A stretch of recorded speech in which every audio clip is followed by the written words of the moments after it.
Atenção, tribunal, todos de pé.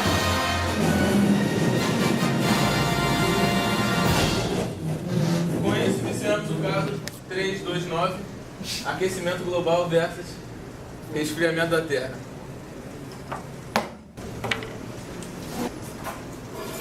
Bom dia, senhoras e senhores do júri. Aqui nós acusamos o aquecimento global antropogênico, ou seja, causado pelo homem. Temos aqui o planeta Terra representando o globo e, por sua vez, temos um contra-argumento do resfriamento global que poderia dizer: a Terra é tão grande, como seria possível que o homem causasse um dano duradouro? Peguemos a atmosfera, por exemplo. É o sistema mais sensível da ecologia terrestre. Aqui nós temos uma base mais teórica. O físico John Ferrer descreve o efeito estufa natural do planeta Terra. À época, ele escreveu: a temperatura da Terra pode subir pela interposição da atmosfera, porque o calor na forma de luz encontra menos resistência ao penetrar o ar do que quando passa o ar já convertido em calor não luminoso. Ou seja, é aí que nós apresentamos o efeito estufa.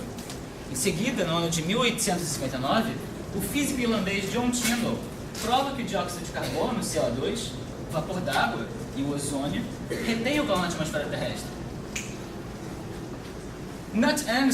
O físico Knut Angstrom descobre que o CO2, mesmo em diminutas concentrações encontradas na atmosfera, absorve intensamente parte do espectro infravermelho.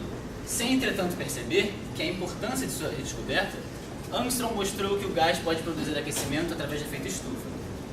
Guy Callender, o engenheiro britânico, relata que a temperatura média da Terra aumentou em meio grau entre 1890 e 1935. Ele também comprova que a concentração de CO2 aumentou no mesmo período, sugerindo que esta seja a causa do aquecimento. O pesquisador americano Gilbert Blass analisa em detalhe a absorção de infravermelhos de diferentes gases. Ele conclui que, ao dobrar a concentração de CO2, a temperatura será elevada entre 3 e 4 graus Celsius. Ou seja, a partir daí nós já estabelecemos a relação entre o CO2 e a temperatura. Bom, o oceanógrafo Roger Revelle e o químico Hans Suess, ambos americanos, comprovam que a água do mar não é capaz de absorver toda a quantidade adicional de CO2 lançada na atmosfera como era assumido por muitos. Ou seja, uma teoria do resfriamento global, a partir daí é quebrada. Porque se o mar não absorve totalmente o CO2, é possível que observemos que o homem pode causar sim impactos na natureza. E não é o oceano que ocupa 71% que pode absorver toda essa quantidade de CO2.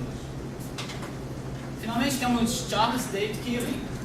Utilizando o equipamento criado por ele, começa a medir sistematicamente o CO2 na atmosfera, a partir de Mauna Loa, no Havaí, e na Antártica. Dentro de 4 anos, o projeto, que continua até hoje em dia, fornece a primeira prova inequívoca de que o nível de CO2 na atmosfera está realmente aumentando. Finalmente, criado o painel intergovernamental para mudanças climáticas, o IPCC, na sigla em inglês, da ONU para avaliar as evidências em torno das alterações do clima. E o agravamento do CO2, do desmatamento e do próprio homem, nós temos que grande parte desse calor fica retido aqui na atmosfera, causando graves danos. Boa noite, senhores. Sou o promotor inclusive. Vou apresentar a principal arma do crime, que é o CO2. Só em 2013, 335 milhões de toneladas de CO2 foram liberadas na nossa atmosfera. Nesse mesmo ano, a gente atingiu a concentração de 400 partes de CO2 por milhão. O nível saudável de 200 partes por milhão. Todo esse CO2 é liberado pelos carros e indústrias que são feitas pelo homem. A gente já ultrapassamos a marca há muito tempo de 1 bilhão de carros. Existem 7 pessoas por carro no mundo. E o carro, todo mundo sabe, ele, pelo menos a maior parte dos carros, eles usam energia através de combustíveis fósseis, que é a gasolina e alguns outros o diesel. E a queima da gasolina, do diesel, ela libera CO2 e água. E todo esse CO2 de mais de 1 bilhão de carros vai para a nossa atmosfera toda. E algumas pessoas insistem em dizer que esse CO2 na nossa atmosfera, na verdade, é natural, que são os vulcões que têm liberado essa CO2. Mas, não, senhores, os vulcões são responsáveis apenas por 1% do CO2 da nossa atmosfera. E é só isso. Então a promotora encerra. Encerramos o discurso inicial. Boa tarde, senhores. Eu vim aqui apresentar o trabalho que prova que tudo que eles falaram. Por favor, sobre os Gilberto. adultos. Fale um pouco mais alto. Com certeza. Vim aqui provar que tudo que eles falaram, ou praticamente tudo, era uma mentira forjada. Para que vocês acreditassem. Eu vou começar chamando a primeira testemunha, que é a professora Molion.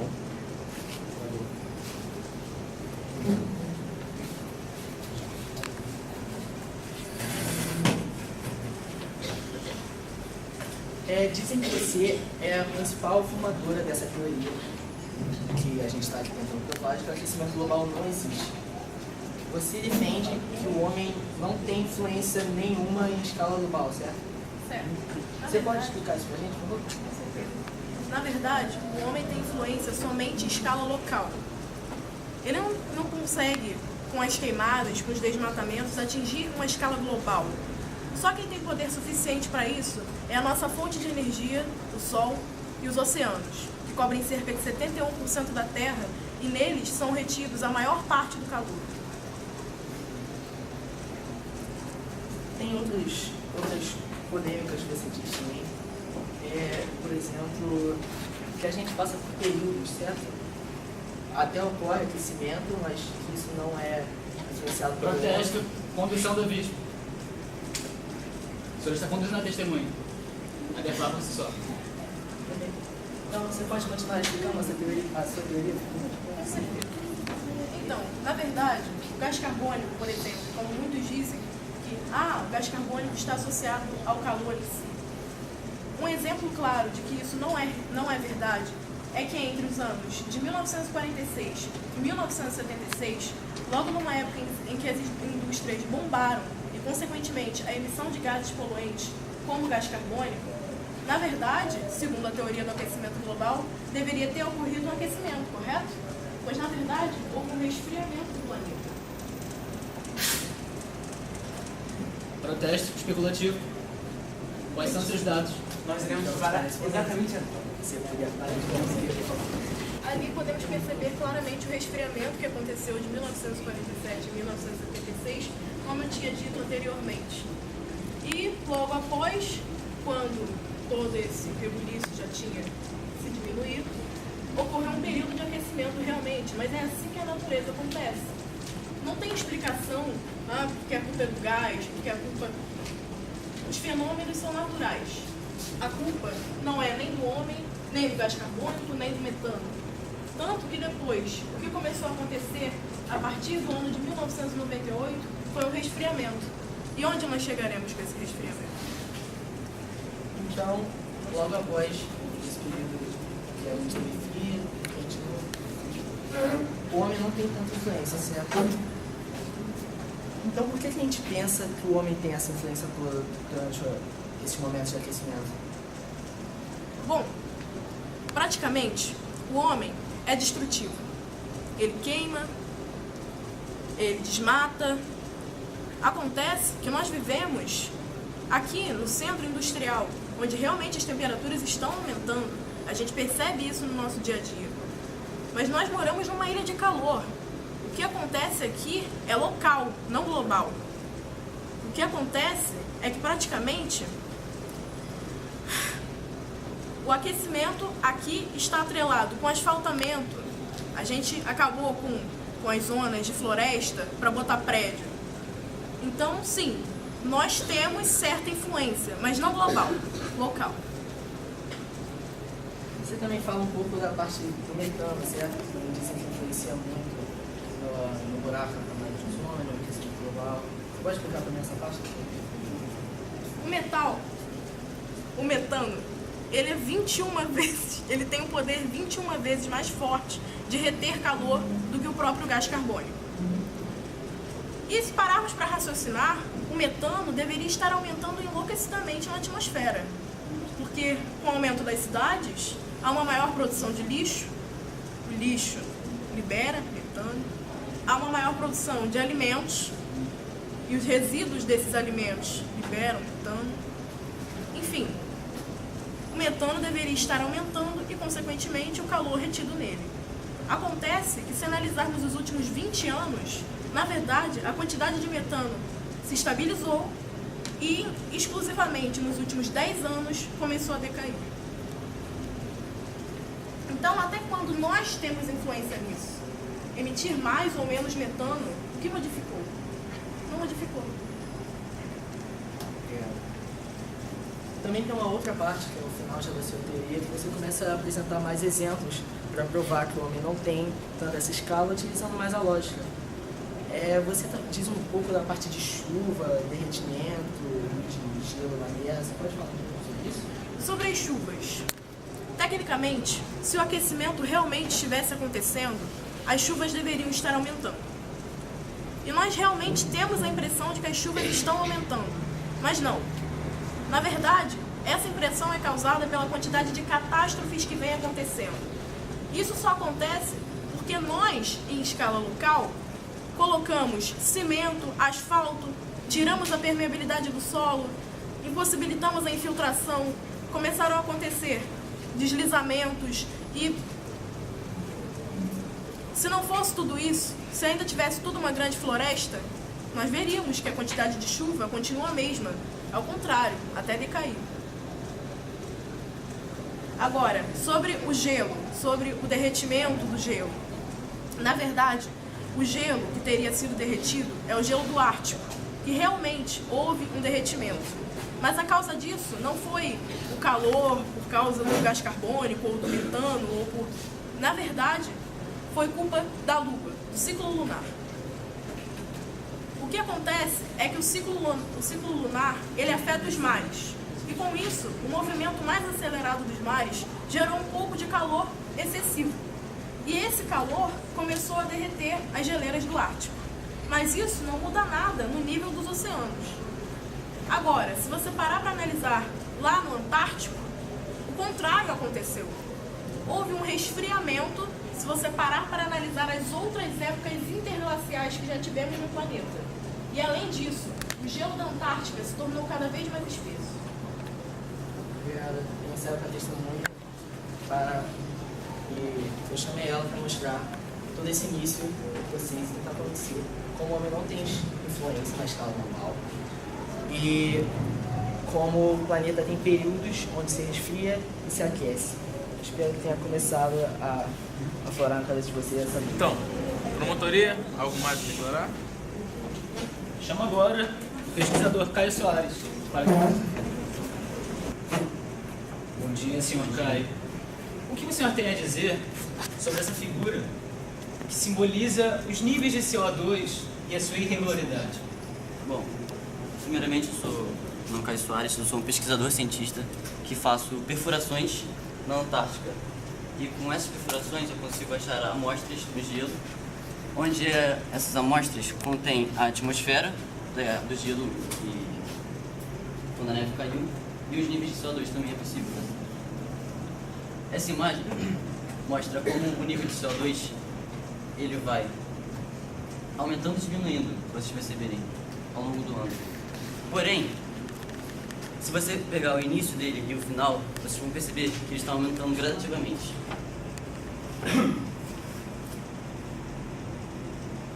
Protesto.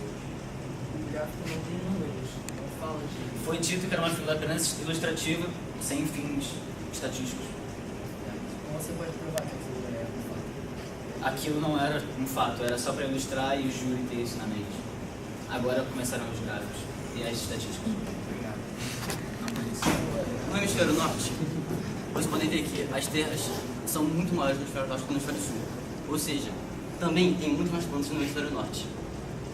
Quando acontece o solstício de verão e inverno no hemisfério norte, vocês podem perceber que no verão as plantas estão crescendo, estão praticamente crescendo. Isso. E o que acontece no verão com as plantas? elas consomem um nível maior de CO2 e liberam um nível maior de oxigênio. Certo. E quando é verão e primavera no hemisfério norte, no hemisfério sul, perdão, hemisfério sul, o que acontece? A mesma coisa só que no hemisfério sul. Porém, no hemisfério norte vai estar inverno, certo? Quando ocorre o inverno e a primavera, as folhas das plantas caem, começam a exalar muito CO2 e param de produzir o O2. Certo. Por isso explica esse símbolo. Bom, o senhor disse que trabalha num laboratório, certo? Pegando amostras na Antártida, pegando amostras do CO2, certo? O que o senhor quer dizer sobre essa curva de nível? Essa curva de Kiel? Nessas amostras é possível medir o CO2 e o termômetro de determinado ano, que foi quando a neve caiu. Certo. E com...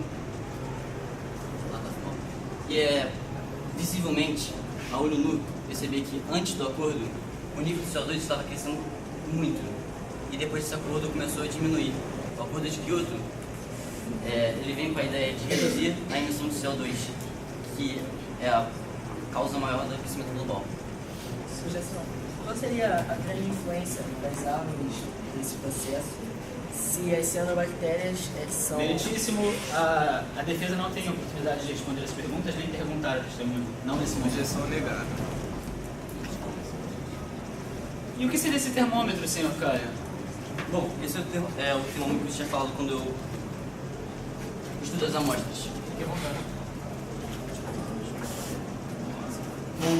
Bom, aqui são os anos 2000, 1800, 1800, 1400, 1200, 1000. E aqui seria a taxa de variação que está ocorrendo na Terra. Podemos dizer que na era medieval, a taxa era muito pequena dessa variação do frio, que seria o azul, e do quente, o vermelho.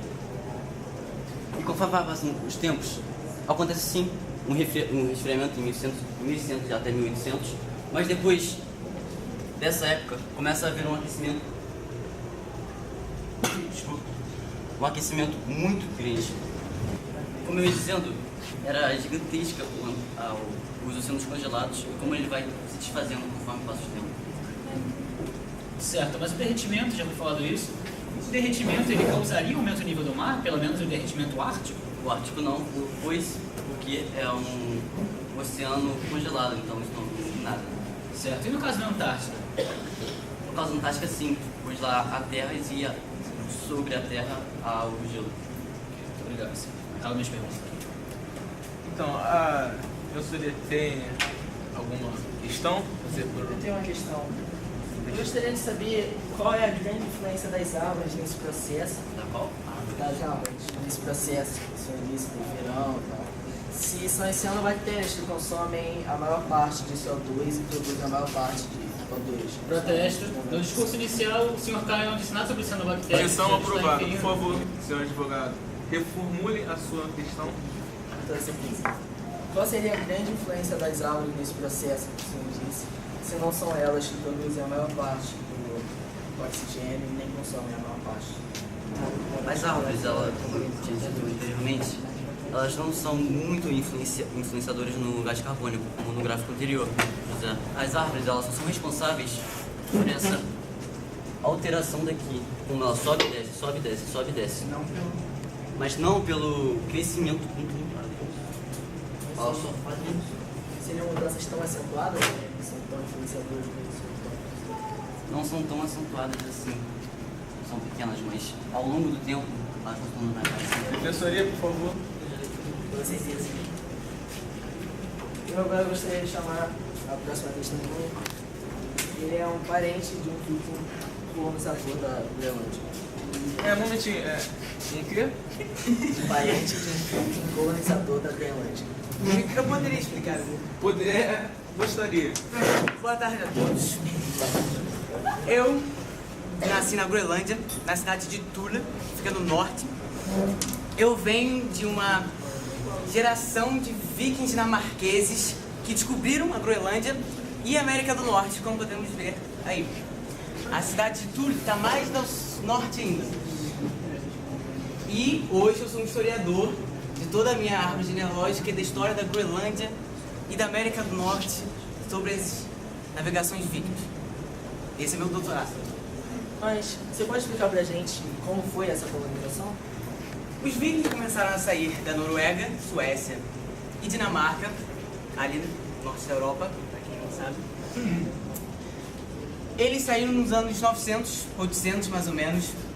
Primeiro eles invadiram o norte da Rússia, onde é realmente muito, muito frio nos dias atuais.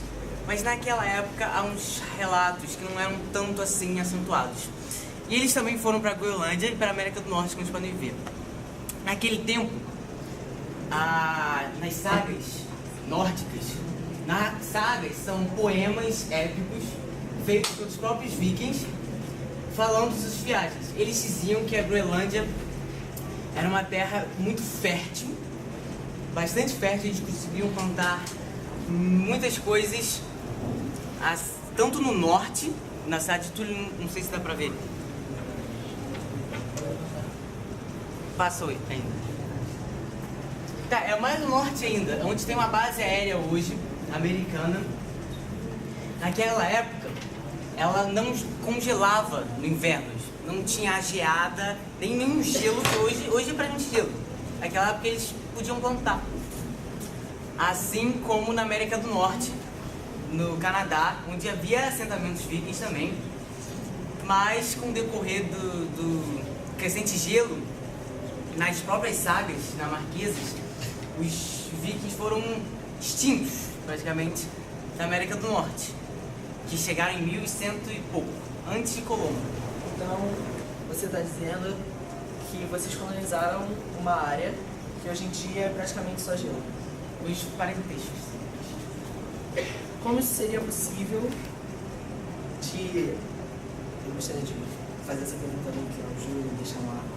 Como seria possível explorar essa área que antigamente, pelo que ele está dizendo, era só terra e hoje em dia é gelo? Como é que teria ocorrido aquecimento global e ter congelado uma nova área? Entenderam a minha pergunta? Como é que seria possível, hoje em dia, ter mais gelo do que antigamente, se hoje em dia tem mais achalômetro e mais aquecimento, pelo que eles estão dizendo, do que antigamente? Assim eu encerro com a testemunha. Promotoria, Hoje não. teria alguma questão para o nossa Sim, testemunha? nos danos. Por favor. O senhor defende que o resfriamento da Groenlândia é um pedaço um tanto quanto pequeno, o senhor não acha, comparado ao mundo inteiro? Bom, eu não defendo nada, eu só pesquiso. E as sagas dinamarquesas dizem que na Groenlândia eles cultivavam Entenda terras a sua grande história familiar. Momentinho. Não é minha história. Essas sagas dinamarquesas, elas são Não pode ter comprovadas com dados? Era em anos 1000. Os poetas escreveram o que eles viam. Sim. Continua. Eles escreveram. E o senhor defende que a Groenlândia, em tempos memoriáveis... Eu não defendo. É o que está escrito nas sagas. Vou reformular a pergunta. O senhor disse que, aproximadamente ali pela Idade Média, os vikings na Groenlândia era uma terra muito fértil. E agora é uma terra praticamente congelada, que você não encontra muitos humanos ali. E o senhor diz que o resfriamento global, essa seria uma consequência? Eu nunca falei de resfriamento global. Digo que está nas Sim, mas o senhor sagas. está aqui para defender e testemunhar a favor do resfriamento Mas essa não é global. minha área. Eu sou historiador, eu falo do que eu leio e do que eu sei. Entendo. Mas a Groenlândia é um território muito fértil. Era. O que seria, o senhor pode explicar o que seriam essas, desculpa a minha insolência ou falta de estudo, o que seria essas correntes multicoloridas? Isso são as navegações. Isso não tem nada a ver com correntes frias ou quentes. Certo.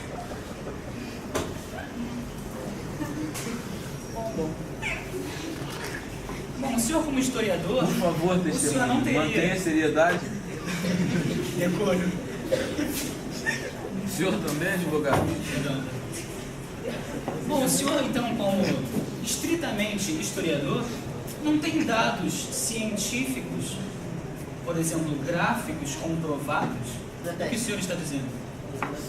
Sim. traduzindo a vítima. Provar. Vamos lá. Por favor, O reformule. senhor teria dados e fatos que comprovem a sua afirmação anterior? As sagas dinamarquesas. Está escrito lá que a Groenlândia era terras Está férteis. escrito lá. Onde estaria escrito? Nas sagas dinamarquesas. O senhor teria um exemplo de uma saga dinamarquesa? Por favor, tribunal, mantenha a seriedade. Isso é um caso sério. Dinamarqueses, como os de Bauren e a Oda, que foram construídos por poetas e navegadores vikings.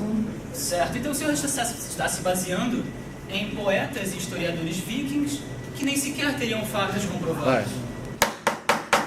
Ordem, tribunal. Faço então uma pergunta ao júri e deixo ela para que o senhor respondesse em deliberação. Esse senhor disse que sagas dinamarquesas antigas que não se tem provas ou dados. Testemunha, por favor. Pode ser. Em 11:40. Por favor, Júlio. Promotoria.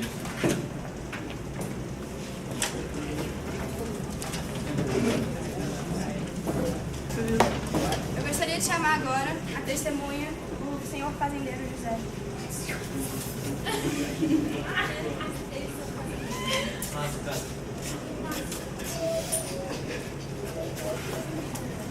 Senhor José, gostaria de começar perguntando qual é a sua profissão. Então, meu nome é José Ricardo e eu sou latifundiário agropecuarista formado na Universidade do Rio de Janeiro, rural. E há quanto tempo o senhor faz isso? Bom, eu nasci e cresci na fazenda, então desde pequeno eu comecei a adquirir conhecimento sobre esse ramo, mas eu comecei profissionalmente faz 11 anos quando terminei a faculdade. E a fazenda foi construída pelo senhor ou foi herdada? Foi herdada. E quando os seus pais eram os proprietários da fazenda, ela era produtiva? Sim, nas boas safras a gente conseguia até 30 mil, ganhar até 30 mil por mês. Eu soube que sua fazenda está sofrendo com as secas, isso é verdade? Sim, por conta do aumento de temperatura e da dinâmica dos ventos, as chuvas estão ocorrendo um período de estiagem e isso acaba prejudicando muito o solo, porque o solo acaba ficando seco e é de onde vem minha principal fonte de renda, porque eu tenho lavoura, os animais e etc. Só que o que está sofrendo mais é o solo, porque é de onde vem a minha principal renda mensal. E o rio que tem perto da minha casa, que abastece tudo isso, ele secou por conta da seca. E há quanto tempo o senhor começou com esses problemas? Bom, lá na região onde tem a fazenda, que é em Minas, lá sempre houve um problema com secas, mas é sempre no período de inverno. Mas uns 3 anos pra cá, esse período de secas começou a crescer muito e começou a atingir até os meses de verão. O senhor havia comentado sobre prejuízos. Que prejuízos são esses que o senhor tem tendo? Então, eu acabo tendo uma redução da minha área fértil, porque o solo acaba secando e fica difícil das plantas fortalecerem. Eu acabo tendo que gastar muito dinheiro com adubo. E os animais também sofrem muito com isso, cada um de maneira diferente, mas o que penaliza mais eles é a alimentação, porque as vacas acabam comendo capim que acaba sendo queimado com o sol. E as galinhas acabam comendo milho, que também a safra é perdida dos meus vizinhos, hoje eu não consigo mais comprar. E os animais também sofrem de pontos específicos. Por exemplo, a vaca acaba produzindo menos leite com o calor e a galinha acaba morrendo, algumas raças, por conta do calor. E os suínos acabam, as porcas prenhas acabam tendo mais risco de abono espontâneo. Ok, obrigada. Bom, gostaria de me dirigir agora ao júri e ao senhor meritíssimo. Segundo Peter Bayliss, da Universidade de Melbourne, na Austrália, as secas que têm aumentado, e o senhor José prova disso, elas são consequência direta do aquecimento global. Nós não estamos trabalhando com especulação ou com dados falsos baseados na ecologia, mas em fatos que estão acontecendo no momento. Objeção. Aquela foto dos Estados Unidos e do Brasil. Em momento algum nós dissemos que a foto era relacionada Então ela está aqui para apenas está ilustrando a seca provocada pela Aí cidade. não. Júri. Estão levando o júri a pensar as coisas. Continuando, Peter Bayliss, que é um especialista na área de climatologia, professor da Austrália, da Universidade de Melbourne, diz que o aquecimento global é diretamente relacionado com as secas. Segundo ele, no seu estudo, publicado num importante evento de mudanças climáticas, também na Austrália, cerca de 1/3 das secas são provocadas diretamente pelo aquecimento global. E ele tem números que provam isso. Segundo um estudo feito por ele, 37% da culpa do aumento das secas é provocada diretamente pelo aquecimento global. Por quê? Com o aumento na emissão de CO2, consequentemente, a atmosfera absorve maior vapor d'água. E esse vapor d'água ele retém o calor que é emitido pelos raios solares. Isso aumenta a evaporação que os oceanos e os rios sofrem.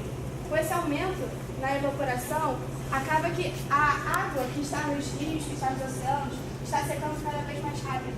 E isso aumenta o número das secas. Segundo ele, há cerca de 15 anos, isso tem aumentado de forma absurdamente mais rápida do que antes da Revolução Industrial, quando os níveis de CO2 na atmosfera eram menores. De acordo ainda com um estudo desenvolvido pelo Grupo Intergovernamental de Estudos sobre a Mudança Climática, apenas 2 graus Celsius de elevação na temperatura são suficientes para que 2 bilhões de pessoas sofram com a seca. 2 bilhões. Isso significa como se 10 vezes toda a população do Brasil não tivesse o que beber. Isso é uma consequência direta do aquecimento global, é uma consequência direta das secas. E não sendo suficiente isso, o aquecimento global não é só o motivo das secas, mas ele, ao mesmo tempo que aumenta as secas, aumenta as mudanças extremas. Então, se em certas partes do planeta nós temos as secas, como na Califórnia, que é ilustrado na imagem, e como no norte de Minas Gerais, testemunhado pelo senhor José, em outros pontos, a incidência de situações extremas, como furacões, enchentes e tempestades, aumenta a mesma proporção. E assim eu gostaria de convidar o senhor Apolo para testemunhar. Objeção. Posso falar? Claro. Agora? Sim. Obrigado. Queria te perguntar, onde é que fica o seu lote? Norte de Minas Gerais. Norte de Minas Gerais. Você sabe qual é o clima do norte de Minas Gerais? Tropical. O clima é semi-árido. Faz parte da Caatinga. Tá, continua. Nordeste. O norte de Minas Gerais afeta um pouco. Tá. Cerrado e Caatinga. Onde ele fez sua fazenda está entre o Cerrado e a Caatinga. 2 áreas secas, como definição natural. E ele quer fazer uma plantação. Já é algo um tanto quanto... Como posso falar? Antiga. Não antiga. Protesto. Por quê? A plantação dele já ocorria muito antes das secas. Nunca teve seca essa plantação. Anteriormente, a região era Nunca. produtiva. Somente no momento da aquecimento global. Advogado, espere. Que ideia. A plantação é linda, mas cadê a plantação? Testemunha, por favor. Tá bom. Manter seriedade nesse tribunal. Por favor. Quando a fazenda era de posse dos pais dele, ela era produtiva e dava frutos. Inclusive, a nossa testemunha tem dados sobre esses Cadê frutos. Isso é da economia dele. Aí não vai A deixar. questão é, a região não é de Caatinga. A É, região Tem é privacidade tropical. fiscal. Objeção. Isso. E como podemos ver também nos gráficos seguintes, antes, houve um resfriamento de 1946, a 1976. que provavelmente foi a época dos seus pais e da sua família, da sua fazenda. Não teve secas. E houve um aquecimento de quando? 1976 a 1900. Onde ocorreram suas secas. E agora o que vai acontecer? Pega a voz, A periodicidade do tempo. As secas são normais pelo aquecimento periódico daquele tempo, de 40 anos mais ou menos. Não, 20 anos, em que teve as secas dele e que não vai acontecer mais, porque é uma questão do clima natural. E na região onde ele vive, que já é seca por natureza. Então eu deixo isso para o júri, todos esses dados que...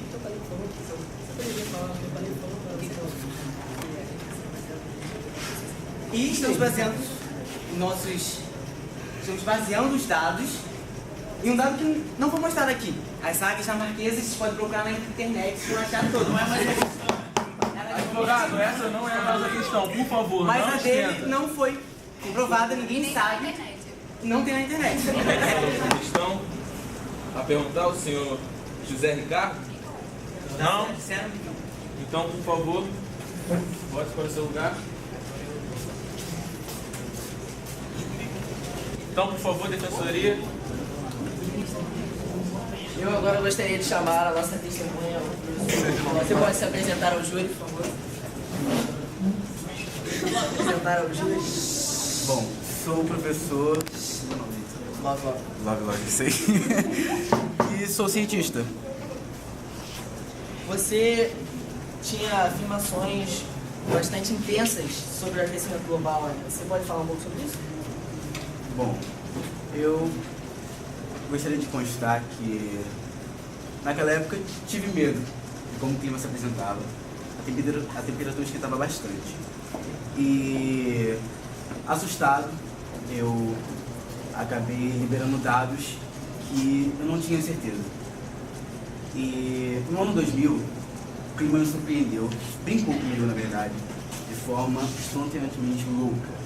Porque todas as previsões que eu tive em relação ao clima, elas caíram sobre terra. Foram só você que fez essas predições? Não, diversos cientistas. E todos se enganaram. Nós deveríamos, hoje em dia, estar fritos. Porque, segundo as previsões, a temperatura esquentaria tanto que a humanidade não sobreviveria. Mas o que lhe fez mudar de ideia? Justamente isso. No ano 2000, em vez da Terra esquentar mais, ela passou a esfriar. Mesmo com o lançamento de gás carbônico? Sim, sim. A quantidade de gás carbônico ela aumenta gradativamente a cada dia. E muito, muito mesmo. E a temperatura não aumenta há 12 anos. Então, o que você tem a dizer sobre... Quem é o advogado de defesa? Porque eu estou fazendo perguntas e isso não é permitido. Aonde? Legislação da corte. Objeção negada. Por favor, os dois são advogados de defesa e já estão aqui como já foi Não é possível combinado. que eles façam. Senhor, pode respeitar o juiz, por favor? Ficou. Muito obrigado. O que você tem a dizer sobre os cientistas do IPCC? Todos os cientistas que eles disseram agora, baseados em fatos, foram do IPCC. Protesto. Ou físicos. Posso terminar? Ou físicos que não se aliaram ao IPCC porque eles morreram antes da criação. um momentinho. História. Advogado, o que seria IPCC é o Momentinho. Painel Intergovernamental de Mudanças Climáticas. é o órgão que controla Isso. todas as medições, a maioria das medições feitas no planeta. O que você tem a dizer sobre esses cientistas que, assim como você, concordaram que o planeta ia aquecer com CO2? Bom, vale ressaltar que o homem, não existem estudos que comprovem que o homem é o responsável pelo aquecimento da Terra e pode ser até responsável pela liberação de CO2 em certo ponto, mas não é o responsável pelo aquecimento da Terra. Até porque isso é responsabilidade da Gaia. Gaia, para quem não sabe, é a Terra. É uma teoria minha que, bom, ela é comprovada não só por mim, mas por diversos amigos cientistas, onde diz que a Terra ela é responsável por todas as transformações que ocorrem nela. Assim como a vida, há muitos anos atrás, surgiu porque a Terra possibilitou que o oxigênio surgisse nela, a Terra também é responsável pela liberação de CO2 e pela... Oi? Por favor, continue. Desculpa. E por todas as transformações e regenerações que ela pode sofrer. E temos... Nesse gráfico aqui, a gente pode comprovar o que ele disse. Que essa daqui é a média de temperatura que a gente está atingindo durante até o ano, mais ou menos, o ano de 2017 ou 2015. E essa daqui eram as previsões. Se a gente estivesse já alcançando essa temperatura, a gente teria todos esses problemas que eles realmente falaram. Mas, como não ocorre, a gente pode perceber também que tem momentos que a temperatura resfria um pouco. E vão ter outros momentos que a temperatura, a partir, acredito, de 2020 para frente, a temperatura começará a diminuir novamente, que nem ocorreu em 1946 a 1970. 1947 a 1975. Vamos lá, gente. Então, encerrou? Como podemos ver que cientistas como os que vocês pesquisaram, muito renomado na academia científica do clima, percebe o erro que fez e alarma todos nós e os cientistas e ao próprio IPCC o erro que estão criando. Com isso, Então, parte da promotoria, se alguma questão,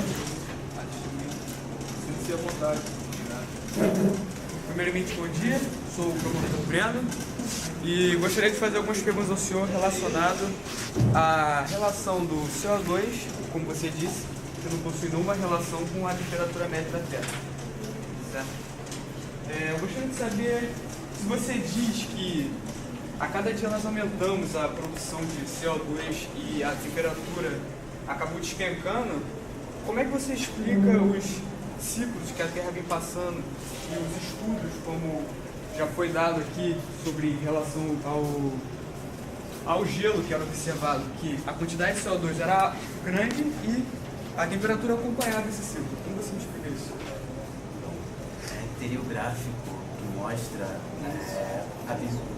o nível de gás carbônico e a temperatura lá embaixo.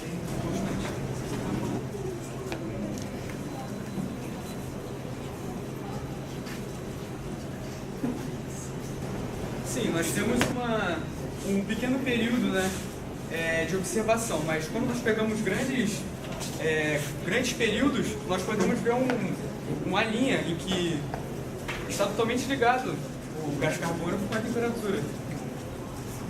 Os seus dados são desde 2000, mas aqui nós temos dados de milhões de anos. senhor, não compreendi a sua pergunta. Poderia deixar mais claro para que o pesquisador possa te responder? Eu pedi para que o pesquisador me explicasse por que a ligação do carbono, como ele fez essa dissociação do carbono com a temperatura. Então, por favor. Bom, essa medição, acredito, está errada. Protesto. O advogado de defesa está interferindo no depoimento do testemunho. Eu já entendi. Negado. Momentinho, advogado, por favor, submeta-se. Continue. Isso aqui é um tribunal, gente. Nada a constar. Ele não tem a constar, mas o professor Molhão antes poderia explicar com belas palavras a sua pergunta. Por favor, isso aqui é um tribunal. Por favor. Bom, nada a constar. Não estou habilitado a responder. O que ele tentou apontar, ele mostrou foi que... Não, desculpa, vamos lá. Como o CO2 não estaria totalmente ligado à temperatura e com os dados que nós temos com relação aos últimos 50 milhões de anos, a temperatura, o nível de CO2 era praticamente o dobro que nós temos hoje e a temperatura se tornava proporcional a esse nível. E hoje nós estamos aumentando esse nível de CO2, consequentemente estamos passando por um processo de aquecimento global, que é o que nós estamos tratando. Gostaria de entregar. Então, advogado, você terminou a sua colocação? Então, por favor, volte para o seu lugar. Uma pergunta? Não. Então, por hora, encerramos esse caso.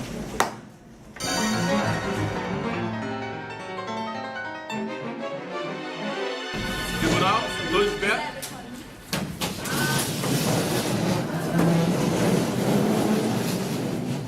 Voltamos à nossa pequena pausa. Por favor, promotoria. Sim. Bom, prezado júri, excelentíssimo, nós vamos começar primeiro rebatendo alguns dos argumentos que a defensoria utilizou no último julgamento. Bom, primeiro, nós ouvimos aqui que a culpa do aumento do nível do mar seria por causa da Lua, já que a Lua influencia na maré. Isso não é dúvida para ninguém, isso é um consenso na comunidade científica. A Lua realmente interfere no nível da maré. Mas agora eu vou explicar como isso acontece. Bom, quando a Lua, a Terra e o Sol estão alinhados, a Lua e o Sol exercem uma força de atração gravitacional que, de certa forma, puxa a Terra.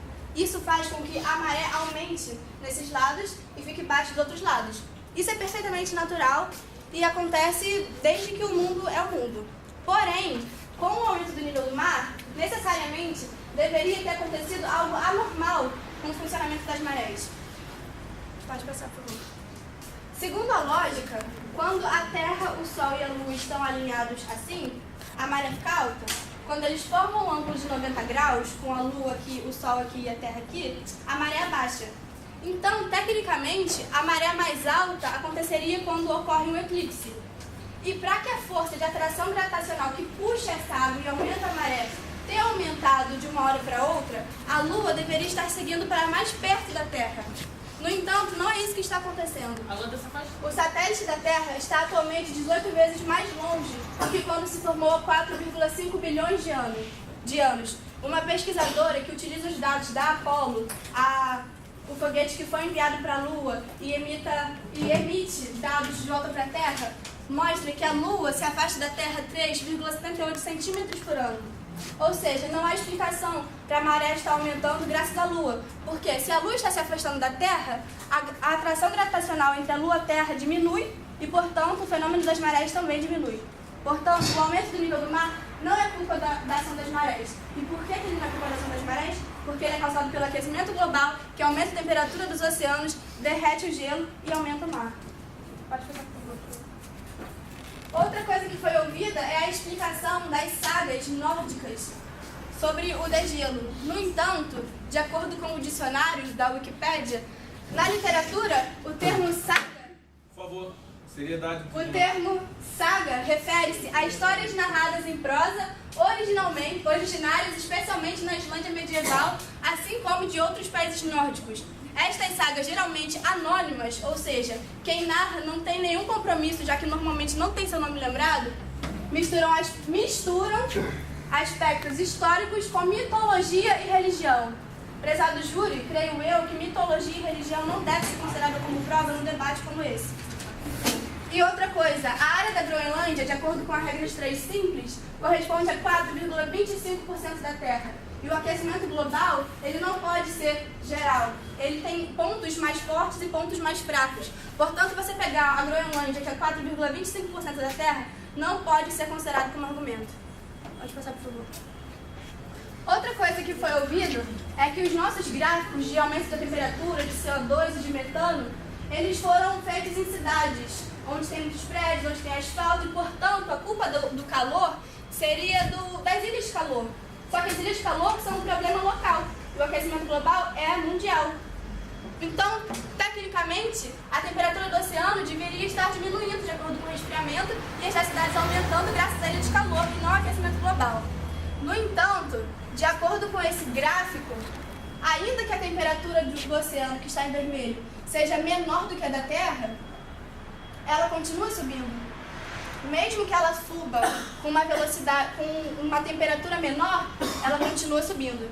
Então, o aquecimento global é real, ele esquenta tanto as cidades de forma mais acentuada graças à ilha de calor, quanto os oceanos. E aqui nós temos um GIF feito por Ed Hawkins, que mostra a evolução do aumento de temperatura. E vejam que conforme os anos, a velocidade com que a temperatura aumenta vai aumentando. Ed Hawkins usou dados reais, dados que ele próprio mediu na estação meteorológica. Só que, até os dias atuais, cerca dos anos 2000, no entanto ele faleceu, e os outros dados até 2100 foram projeções. Tudo bem, nós não vamos tomar como as projeções até 2100 como provas reais, porque tratam-se de projeções. No entanto, até os anos 2000, esse aumento de temperatura de cerca de 1 grau, ele é real. Pode passar pelo grupo. Não, eu encerro por aí. Pronto, obrigada. Assessoria, por favor. Eu vou iniciar as minhas falas chamando uma testemunha. Mas primeiro eu gostaria de corrigir alguns certos pontos. A gente nunca disse que a maré aumentou, a gente na verdade vai contra isso. Porque, como a gente disse, tem uma marca feita em 1800 e pouco, que se for medida naquela mesma época, a maré ainda vai se manter na mesma altura. E segundo, eu vou puxar de novo as sagas nórdicas. Se a gente não pode confiar nas sagas nórdicas, porque não se tem um autor ao certo, como ela disse, a gente vai confiar no Wikipedia, onde qualquer um pode escrever. Agora eu quero chamar a testemunha especialista em efeitos FIFA.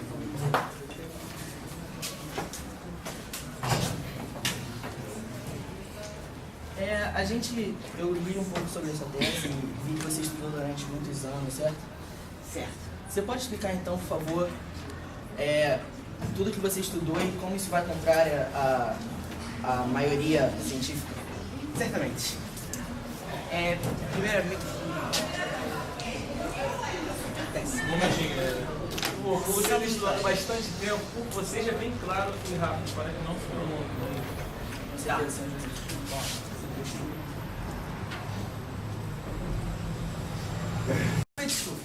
Acho que todos já sabem muito bem em que ele se baseia, né? Temos raios solares, a Terra libera calor e esses gases refletem o calor, parte do calor, pelo menos, para a Terra. Tudo bem. Dá mais assim. Acho que também todo mundo é familiar com isso, né? A estrutura molecular dos sólidos, líquidos e gases. Os sólidos têm muito mais moléculas em uma parte do que o gás e o líquido fica no meio. Acho que todos sabem muito bem disso. Fácil. Agora, nessa imagem, aonde estaria mais frio? Na geleira, no mar ou no ar? Na geleira, obviamente. Onde estaria menos frio? No ar. E aqui, onde estaria mais quente? Na panela, na água ou no ar? Na panela. Onde estaria mais frio? O ar é um isolante térmico. Ele não armazena e não faz boas trocas de calor com os outros, com o ambiente em si. Isso é química básica, fundamental para todos. Bem. Aqui nós temos a atmosfera terrestre. Os gases do efeito estufa, eles ficam entre a estratosfera e a mesosfera, mais ou menos, que vai de 5 km até 10 km acima do chão. E aqui está a pressão atmosférica do ar, quando mais perto do chão, mais perto da Terra, e mais longe. Aqui já começaria a estratosfera, iria até 80 km. O pico do Everest, que tem temperaturas médias de menos 20 graus, está a mais ou menos 7 km acima da Terra. Menos 20 graus a 7 km acima da Terra. Os gases de efeito estufa estão entre 5 e 90 km. Ou seja, é muito frio essa parte da atmosfera terrestre. E eles dizem que esse gás armazena e reflete o calor para a Terra. Mas um calor de menos 20 graus está sendo refletido para a Terra. Não faz o mínimo sentido o que eles dizem. Um exemplo perfeito disso é a atmosfera de Vênus. Bem, a atmosfera de Vênus é composta por 96% de CO2. Sim, o CO2 é aquele que aquece a Terra. Mas Vênus tem uma temperatura média de 460 graus. Você fala, muito quente. Realmente é muito quente. Mas a pressão atmosférica de Vênus é 92 vezes maior do que a Terra. Se a pressão atmosférica de Vênus for uma atmosfera terrestre, a temperatura média de Vênus é 75 graus. Isso é perfeitamente justificado com Vênus estar muito mais próximo ao Sol do que a Terra. Ou seja, numa atmosfera que tem 96% de CO2, não há qualquer efeito estufa. Ela tem uma temperatura perfeita, assim como a Terra tem, mas mais afastada do Sol. Passa. Ah, não, volta. É só isso. Logo, então, se o gás não pode reter o calor, não é possível ocorrer o efeito estufa no planeta. Isso é química fundamental. Então, pelo silogismo, também é impossível ocorrer o aquecimento global. Protesto. Tem alguma pergunta para Eu o nosso tenho. Deixa eu testemunho? só. Bom, se o ar não retém calor, então, por favor, então não há vida na Terra. Seriedade. Não há vida na Terra, porque o efeito estufa, ele é perfeitamente normal. Ele devolve o calor para a Terra e mantém aqui com uma temperatura agradável para que haja vida. Se ele não reflete calor, então não há vida. Além do mais, ele falou que a temperatura de Vênus é perfeita. 75 graus Celsius é perfeito para vocês? Perfeito. E ele fez uma comparação com os níveis de CO2 no Everest, onde não há população, onde não há pessoas que emitem CO2. Então, obviamente, que a concentração de CO2 no Everest é menor do que em São Paulo. E outra, aqui nós temos notícias com dados verificados da ONU que falam que a concentração de CO2 atinge seu nível mais alto em milhões de anos. Outra, mudança climática ameaça a autodeterminação de ilhas do Pacífico. Mais de 500 mil crianças vivem em áreas suscetíveis a inundações, afirma a Unicef. Se esse ponto, onde há a marca que não se alterou durante anos, talvez esse ponto seja uma exceção, onde a maré realmente não está subindo. Só que as crianças que vivem nessas ilhas que estão quase sendo afogadas, elas não existem? De onde veio essa água? O nível do mar não está aumentando? Essas ilhas estão simplesmente caindo? Isso não existe. Eu gostaria... Eu posso responder ela? Primeiro, não foi uma pergunta. Bom, primeiramente, você falou das ilhas. As ilhas, elas afundem porque o continente, ele é normal que afunda, tipo, a Noruega está crescendo. Ela está subindo na terra e a Holanda está descendo. Normal, isso é natural. Essas ilhas vão se encharcar, vão ser inundadas por um processo natural.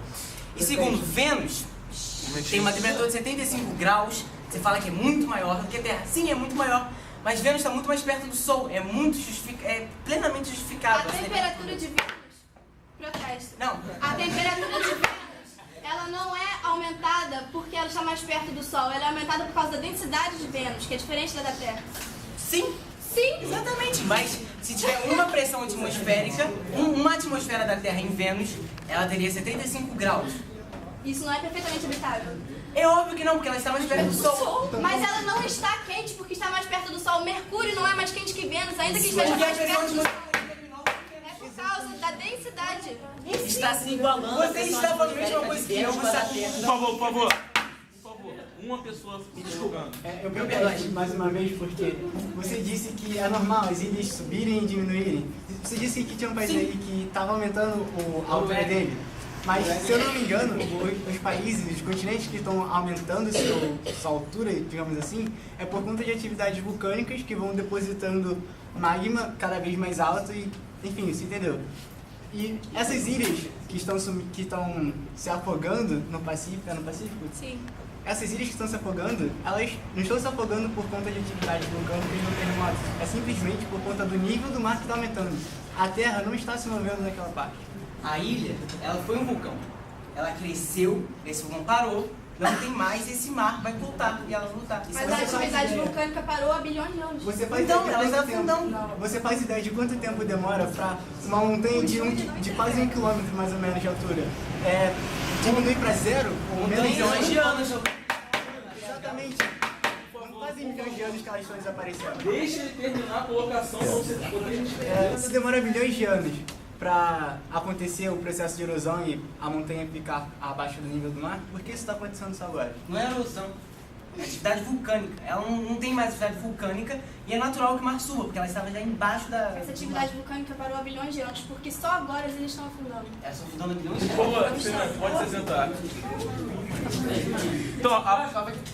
Então, a defensoria tem mais alguma colocação? Gostaria de chamar uma testemunha, por favor. Vou chamar uma acadêmica, Cláudia, da Universidade Católica de Goiás. Cláudia Werneck, acadêmica na Universidade Católica de Goiás e estagiária no Centro de Biologia Marinha. Acadêmica em quê? Ciências Biológicas. Que? A senhora tem feito pesquisas, certo? Sim.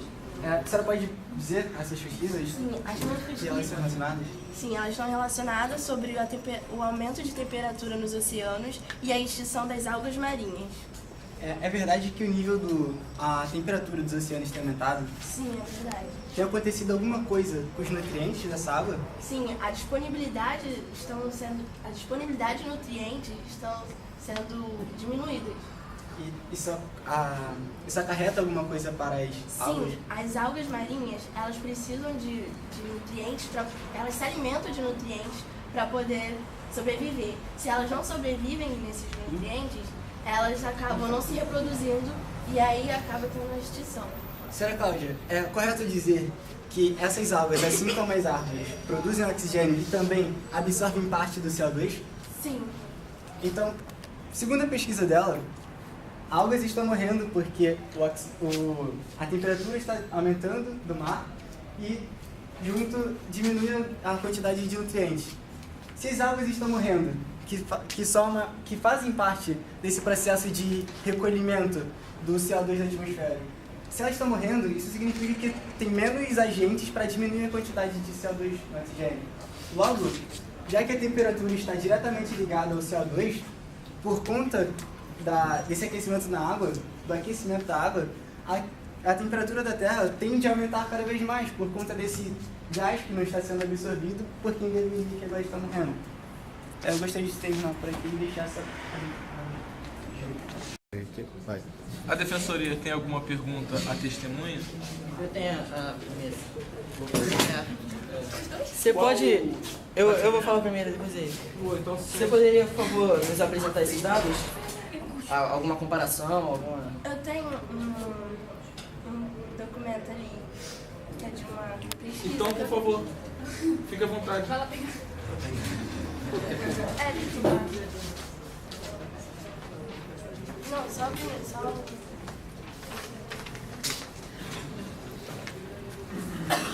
Aqui diz que os resultados ainda são incipientes, ou seja, estão no começo. Mas por causa da pouca duração desses eventos. Mas o meu grupo, junto comigo, teve um grupo que pesquisou e que as algas estão sujeitas às condições de baixo teor de nutrientes, teriam uma menor capacidade de sobreviver às mudanças climáticas globais. Ou seja, os nutrientes são a fonte de alimento das algas e com essa fonte elas criam um maquinário para crescer, se reproduzir e resistir a mudanças ambientais.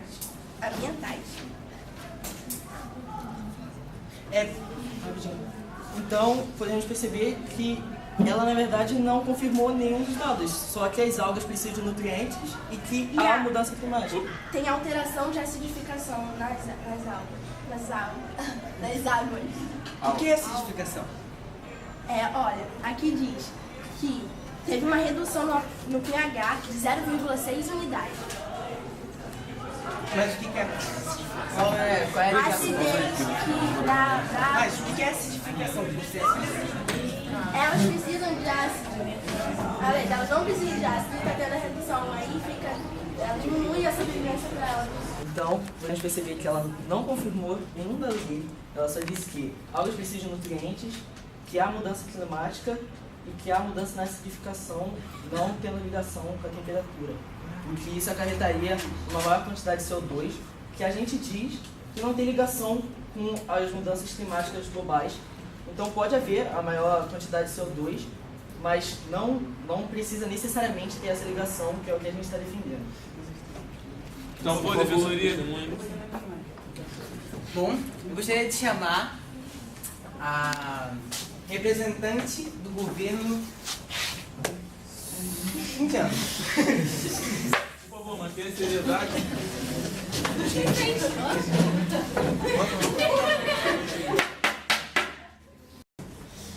Bom,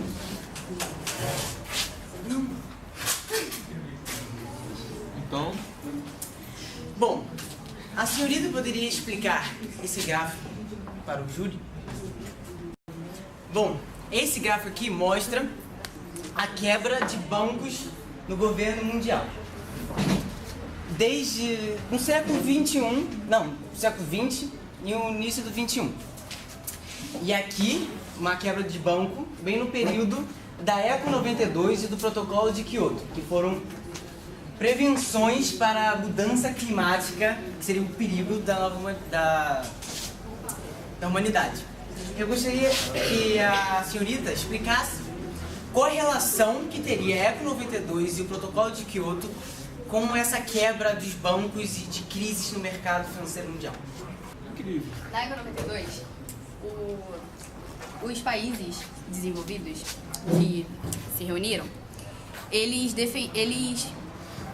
propuseram uma teoria de que as indústrias, elas soltavam gases que aceleravam o efeito estufa, acelerando o aquecimento global. Aí a solução que eles deram para isso é que nada mais se industrializasse. Só as indústrias que já existiam continuariam a existir e nada mais se industrializaria.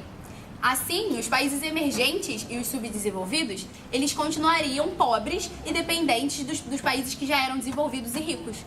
Então, você está dizendo que a ECO 92 e o Protocolo de Kyoto foi um jeito de armação dos países ricos para continuarem ricos e dos pobres continuarem pobres. Sim, além disso, eles também falaram que os produtos industrializados, como a geladeira e a máquina de lavar, por exemplo, eles soltavam gases que danificavam a camada de ozônio, faziam buracos na camada de ozônio. Aí eles deram a solução para isso, de que os gases desses produtos deveriam ser trocados. E eles produziriam esses gases. Eles venderiam esses novos produtos que seriam menos poluentes, sabe? Então, eles lucrariam novamente com essa ideia do aquecimento global. Então, a camada de ozônio, como nós já dizemos, que é totalmente periódica, e não afeta tanto em nada no clima, não muito. Ela foi uma criação também como para que ela é destruída com esses gases apenas para os países desenvolvidos que produzem esses equipamentos poderiam produzir outros para substituir no mercado, enquanto os... Então, ela comprovou que o aquecimento global é uma criação completamente política para controlar o mercado financeiro mundial de países e as suas relações, que é uma completa armação, desde que o efeito estufa não existe e a camada ozônio não é plenamente existente o ano inteiro, ela é completamente periódica, ela não está abaixando nem a temperatura mundial, como já dizemos. Pedro,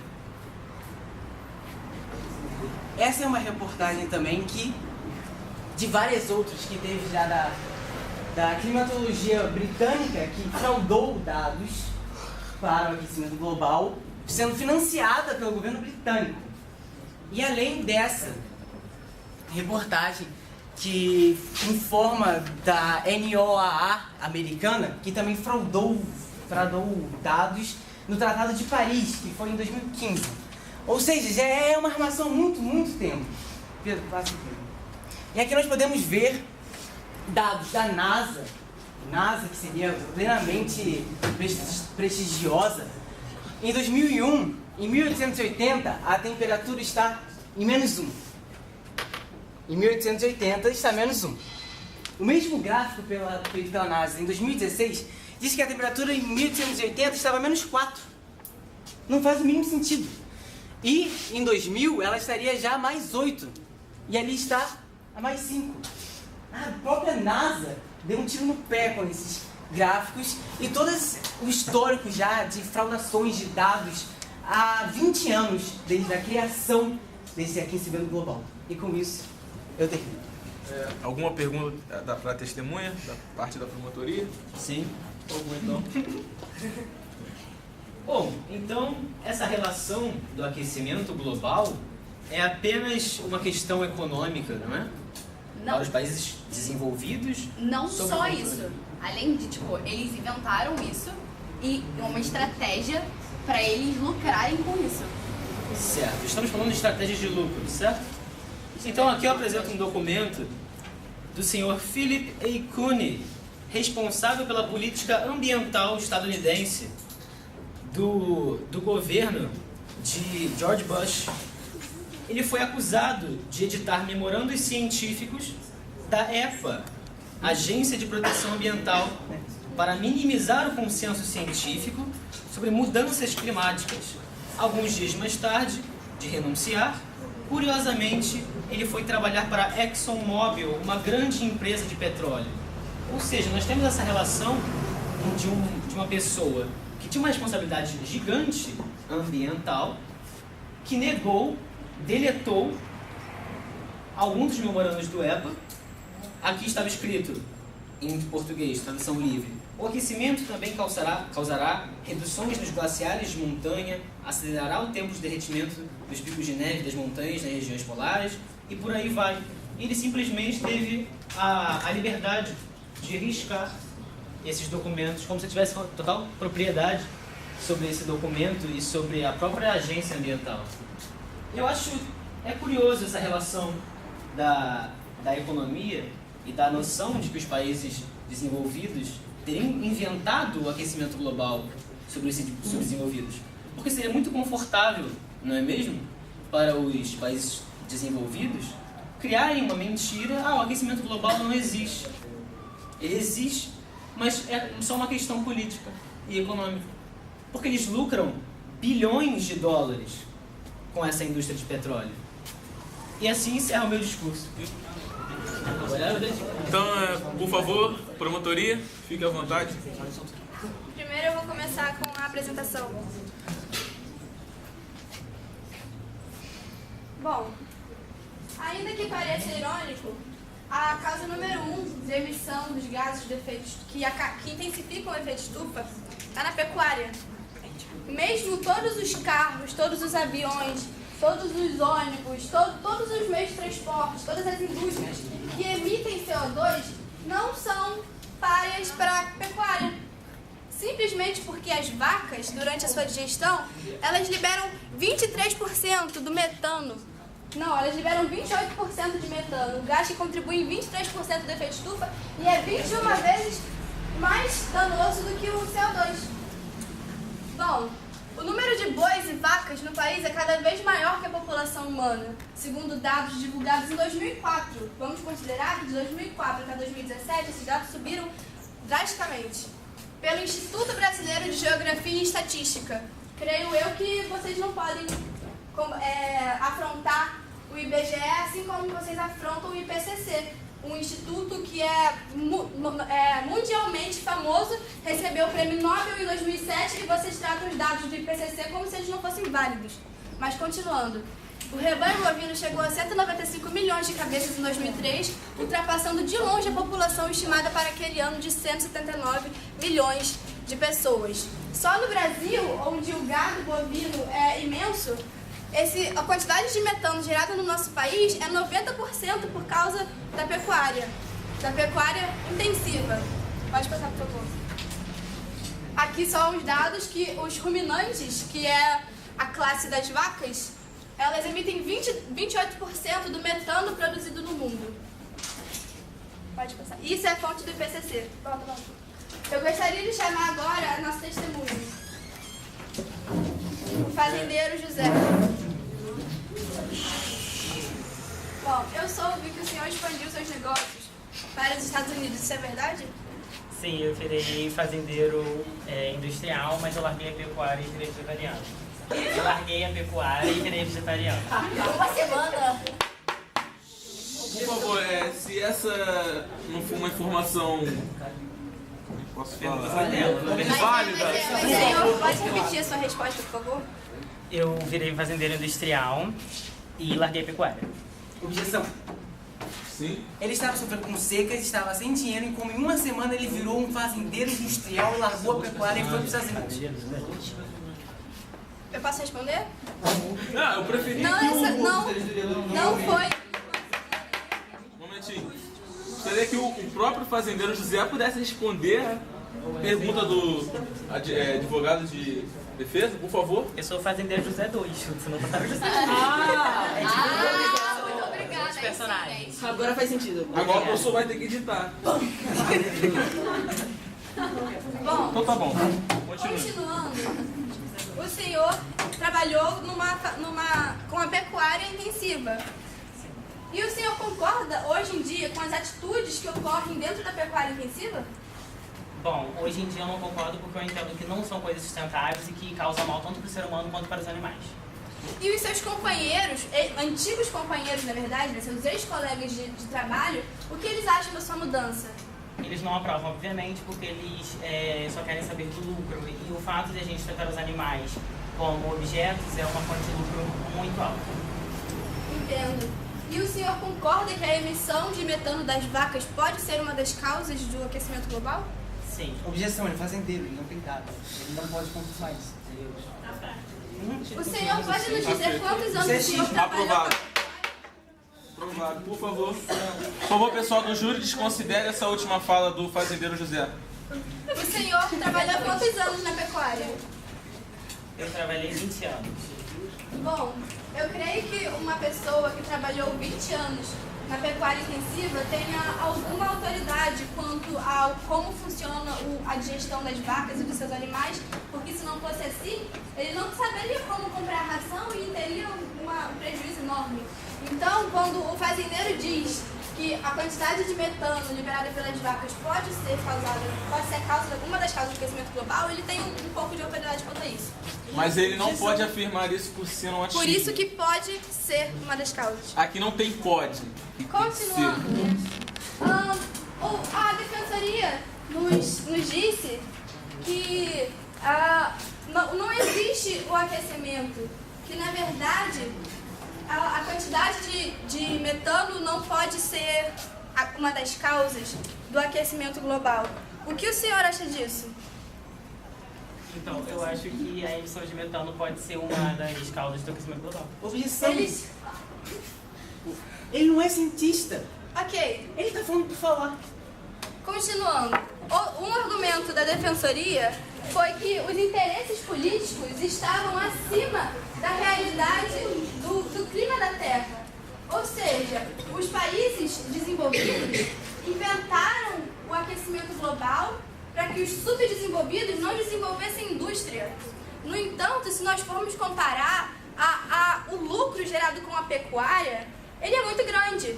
Só que, no entanto, nós não ouvimos a pecuária como uma das causas do aquecimento. Nós ouvimos, sim, as indústrias causam poluição, os carros causam poluição, mas quantas vezes os senhores ouviram que as vacas causam poluição?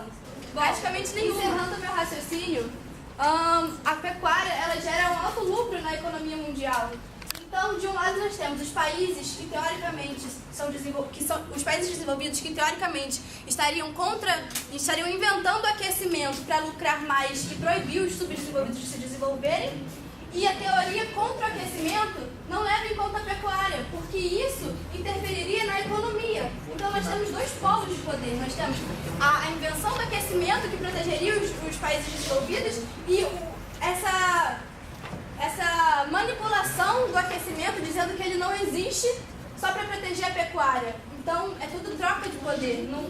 O argumento que eles dizem que os países desenvolvidos não deixam os subdesenvolvidos se desenvolverem bate de frente com a pecuária que não é levada em conta. Ou seja, não existe aquecimento, porque se existisse, a culpa seria da pecuária.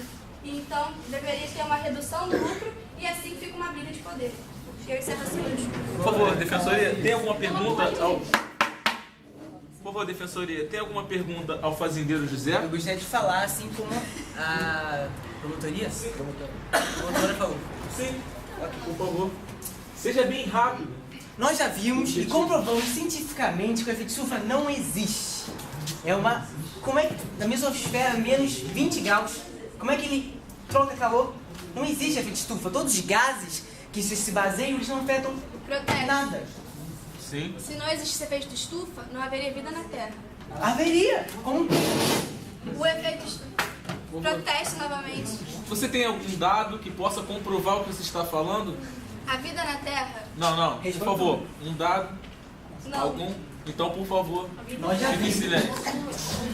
Logo, nós podemos ver que o aquecimento global é puramente uma arma política, tanto de empresas de pecuaristas, como empresas de geladeira, empresas como governos de qualquer nação. Silêncio. Isso é uma maior comprovação de que o aquecimento global é mais uma mera arma política no mercado, nos mercados mundiais. E cientificamente ela não é baseada em nada. Ela é um conto mitológico, poderíamos assim dizer. Promotoria, por favor, chame o sua última testemunha. Boa tarde, júri. Eu queria chamar Edgar da Silva Pobres. Por favor, repita o nome dele. Edgar da Silva Pobres. É o nome dele. Então, por favor, mantenha a seriedade.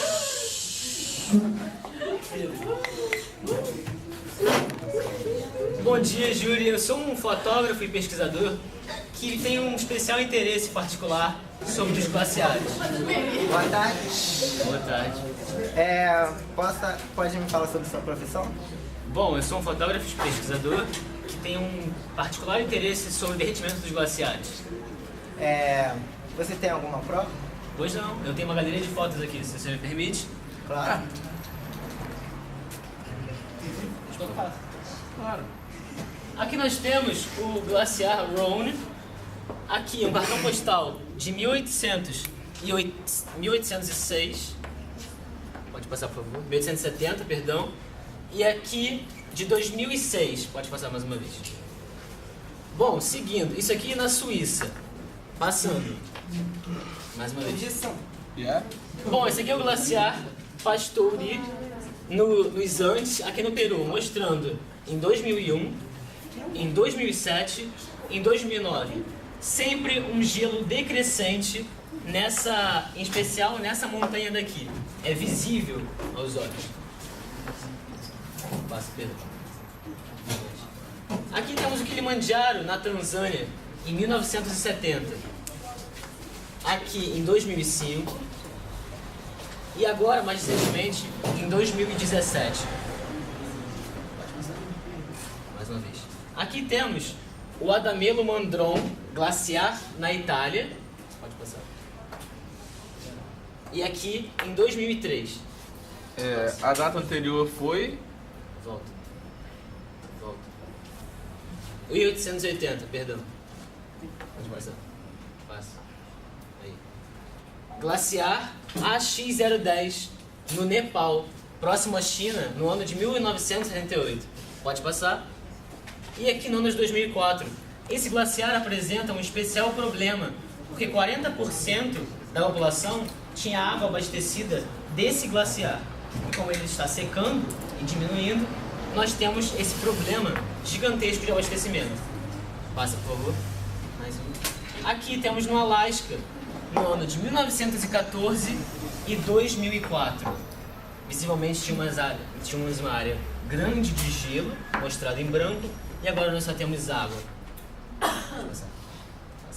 Aqui no glaciar Uppsala, na Argentina, em 1928 e 2004. Mais uma vez, era uma grande imensidão de gelo, até não poder ver mais, e agora só nós temos água e um lago. Passa. Aqui nós temos o Kietrak, um glaciar do Tibete, no ano de 1921 e de 2009. Pode passar. Pode parecer maçante essas imagens, mas elas precisam ser vistas, porque elas apresentam um impacto muito grande, mostrando pontos, por exemplo, da Itália, da Suíça, da própria África, que estão congelando. Ou seja, isso é um fenômeno global. Aqui temos a Groenlândia, um problema apresentado na sessão passada. Nós temos aqui, no ano de 1933 na esquerda e no ano de 2010 na direita. Pode passar. Agora uma explicação um pouco mais científica e menos fotográfica da minha parte. Aqui nós temos um esquema de correntes oceânicas, a corrente termorralina. Aqui nós temos o vermelho, as correntes quentes, e aqui em azul, as correntes frias. Nosso foco vai especialmente lá para o norte, perto do Oceano Atlântico Norte. Pode passar. Aqui nós tínhamos grandes glaciares que derreteram e se tornaram os grandes lagos. Aqui nós tínhamos uma barreira de gelo, mas com o passar dos anos, ela se rompeu. Ou seja, nós tínhamos uma água doce e fresca, quente comparada ao oceano, que era tão fria e salgada e mais densa do que essa água. Com isso, todo aquele esquema de bombas de corrente termorralina, ele foi quebrada quando essa água doce e quente se encontrou com essa corrente fria, densa e salgada. Mais uma vez, por favor.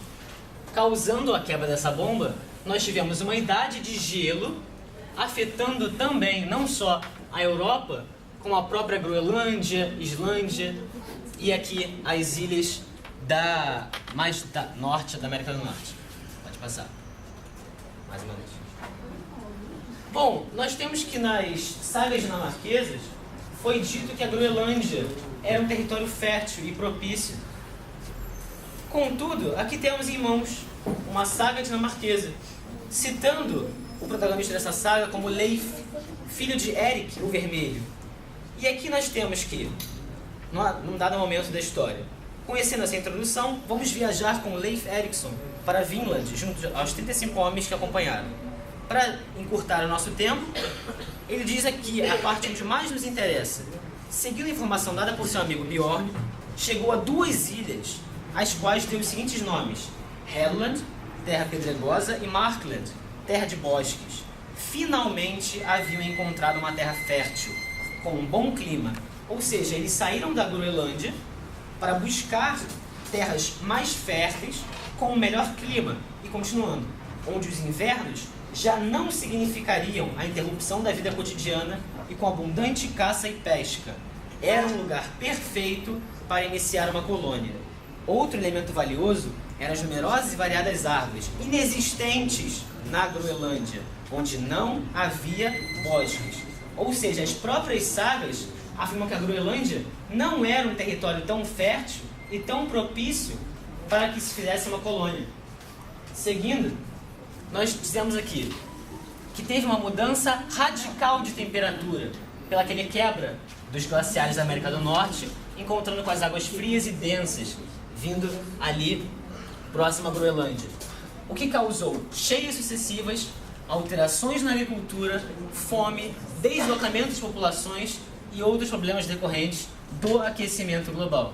Ou seja, essas sagas que pareciam tão confiáveis, devido a que a história do Brasil ela foi baseada nisso, ou seja, não poderíamos desconsiderar esses documentos escritos. Sim, as sagas foram escritas, mas como já foi dito, misturava mitologia, misturava religião com dados históricos, não descredibilizando as sagas de maneira alguma e com todo respeito.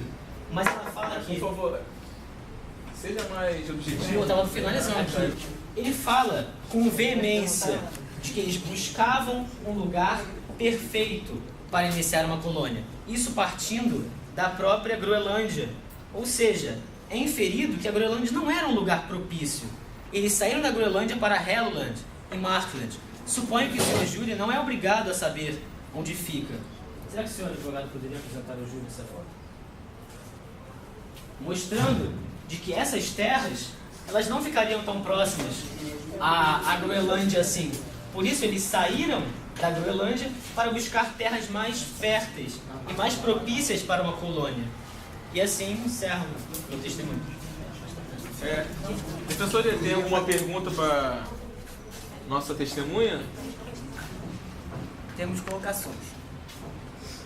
Seja breve. Primeiro, essas 2 ilhas que eles mostraram ficam perto da Groenlândia. Eles saíram de onde? Eles saíram da Groenlândia? Não. Sim. Não. As ilhas estão antes da Groenlândia.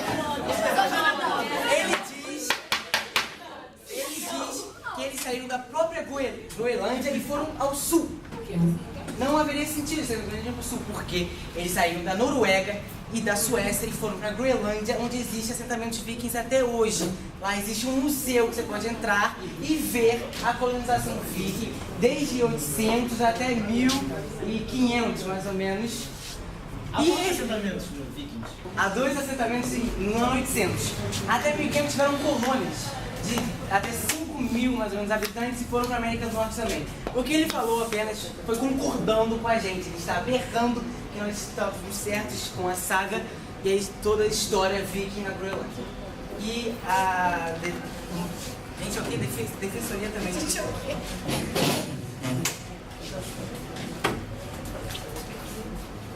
Em momento nenhum do nosso discurso, nós dissemos que não havia aquecimento em locais específicos. O planeta é feito de climas periódicos. A Terra não sempre se resfriou e nem sempre se aqueceu. E nem todas as áreas estão se aquecendo, assim como nem todas as áreas estão se resfriando. O que nós estamos dizendo é, há sim áreas de aquecimento, onde pode sim ter havido algum tipo de derretimento, logicamente. Mas outras áreas também estão se resfriando. E o resfriamento tem sido maior. O que nós dissemos é, o planeta como um todo não está se aquecendo. Não dissemos que não há áreas que estejam se aquecendo. Bom, finalizando, eles argumentam que não existe aquecimento porque isso não é um consenso. Primeiro, isso é um consenso assim, na comunidade científica, porque creio eu que a maioria do júri foi ensinada sobre isso na escola, sobre o aquecimento, e de forma alguma que permitiriam, tão respeitadas academias, permitiriam que fossem ensinadas em suas escolas algo que não existe ou que é uma dúvida. E existem muitas e muitas revistas científicas que, através de julgamento por pares, que realmente analisam a fundo cada um dos estudos, publicaram suas pesquisas e seus resultados acerca do aquecimento global. Isso foi retirado de uma revista científica e, portanto, pode ser levado como prova. Qualquer outra especulação não pode ser tomada como prova nesse tribunal e foram apenas especulações que foram feitas. E terminando, eu ouvi muitas vezes o advogado falando que não existe efeito estufa, não existe efeito estufa. Primeiro, o efeito estufa é um acontecimento natural da Terra que mantém o calor na Terra a temperaturas salubres, que proporcionem a vida na Terra. Existe uma diferença entre efeito estufa e aquecimento global. E se o advogado, que devia ter estudado, não sabe qual é a diferença entre efeito estufa e aquecimento global e por diversas vezes disse que não existe efeito estufa, ele não tem nenhuma propriedade para falar contra o nosso aquecimento. O aquecimento existe, aumentou muito o nível de CO2, de metano, dos gases que aumentam a temperatura na Terra, que absorvem calor. E por isso o aquecimento global é verdade, é um consenso na comunidade científica. Existem muitas revistas científicas, sérias. Inclusive, em 2007, um prêmio Nobel foi dado a um filme de Al Gore, o ex-presidente americano, que falou sobre aquecimento global. E, portanto, não há nenhuma justificativa plausível, nenhuma justificativa que seja aceita pela Academia Internacional de que não existe aquecimento global. Eu encerro assim meu discurso. Bom, a Terra já foi plana. Todos sabem, já está uma história que era um consenso na comunidade científica que todos diziam que a Terra era plana. A Terra é plana? Não. Ela disse o prêmio Nobel. Hitler, sim, Hitler já foi indicado ao prêmio Nobel da Paz. Se um assassino que mata 6 milhões de pessoas foi indicado ao prêmio Nobel da Paz, como é que podemos ter tão confiança nos prêmios Nobel e da comunidade científica que dizia que a Terra é plana? A promotoria tá atrapalhando. Já houve vários e milhares de erros na comunidade científica. A Terra já foi plana, lamarquismo já existiu, a vida já vinha de roupas sujas tacadas no canto de uma sala. A ciência erra e ela aprende com esses erros. E é aqui que nós estamos mostrando o futuro de uma ciência comprovada, embasada. O que podemos ver que o efeito estufa não tem o mínimo embasamento químico e físico, e nem científico e matemático. É apenas um conto político. Tanto que não há consenso que o próprio professor Mullion vão dizer que, com pós-doutorado em meteorologia e mudanças climáticas, ele não tem nenhum argumento que faça sentido. Há sim vários outros cientistas como ele que defendem que o planeta está resfriando. E qual seria o interesse deles político, econômico? Eles ganham 10 mil reais. Continue. Quanto ao efeito estufa, disseram que nós falamos que confundimos o efeito estufa com o aquecimento global. Se você diz que o efeito estufa está diretamente ligado ao aquecimento global, ele não existe, o aquecimento global não existe. E é isso. É apenas um conto. E mais do que isso, foi dito que sem o efeito estufa, a vida na Terra não existiria. O que nós defendemos é que não são os gases que envolvem a Terra que seguram o calor para que a vida seja possível, mas sim o solo e os oceanos, que tomam 71% da Terra. E eles sim seriam os grandes armazenadores do calor suficiente para promover a vida na Terra. Então, por favor, todos os advogados, promotoria, se retirem para que o júri possa chegar a um consenso. Por favor, advogados, promotoria e defensoria, por favor, entre. Senhor juiz, senhores jurados, o júri decidiu, a 14 votos a 2, que o aquecimento global não existe.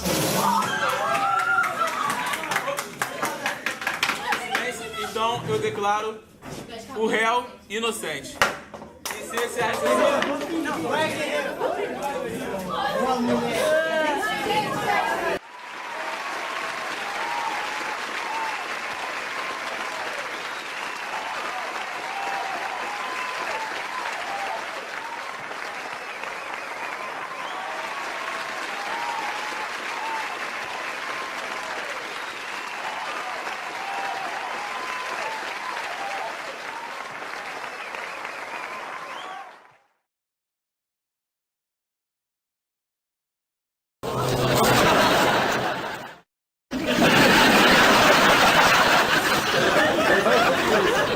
Ordem com força, cara. Eu tô com gana. Ordem, tribunal. Conclui, vai, vamos lá. Vamos concluir essa porra. Vai. Faço então uma pergunta. Não, acabaram as perguntas. Vai ver. Esse senhor disse que saigas dinamarquesas antigas que não se tem provas ou dados. Tem sim, elas existem. Eu tô fazendo o pronunciamento final, para de falar.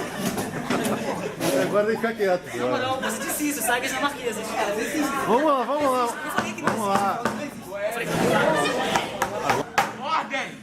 Juiz, ele te agrediu ali. Ele... Momentinho, advogado, por favor, submeta-se.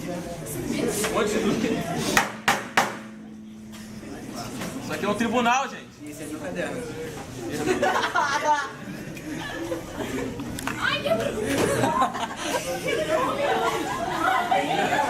Eu gostaria de chamar agora a nossa testemunha. O fazendeiro José.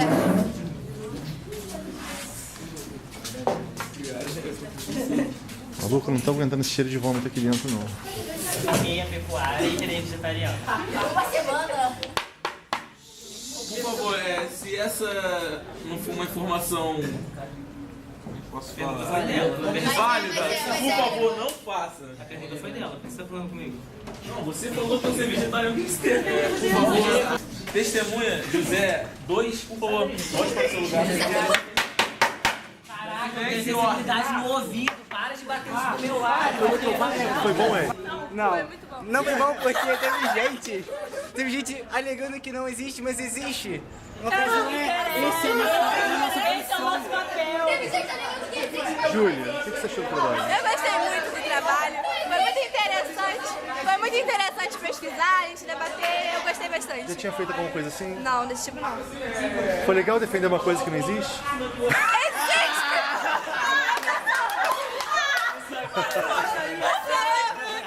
Eu gostaria de explanar as injustiças. Pessoal, atuação do nosso juiz, como é que foi? Pessoal, é isso aí. Tamo junto.